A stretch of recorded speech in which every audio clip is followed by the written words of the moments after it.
DJ Sandeep राजनीति तमकुरी राज कुशीनगर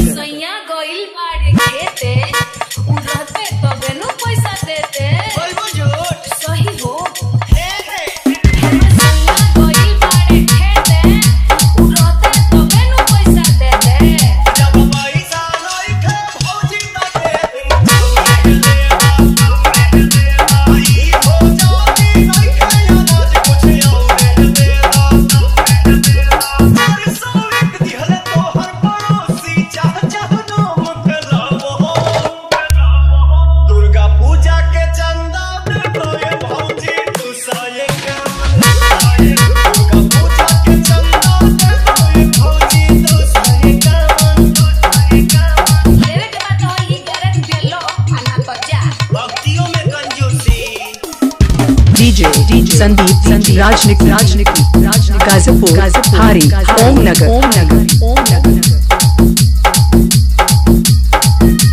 कल 7 बजे सुबह में आई हो अपना भैया से पैस लेके जई हो ना पढ़ा देबू ते काम कर घर में ले जा।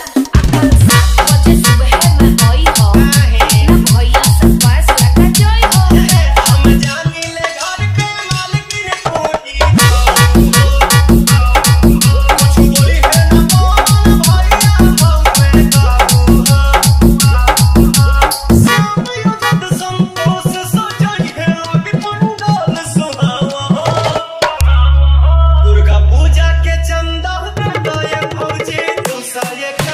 मिक्सिंग के लिए संपर्क करें।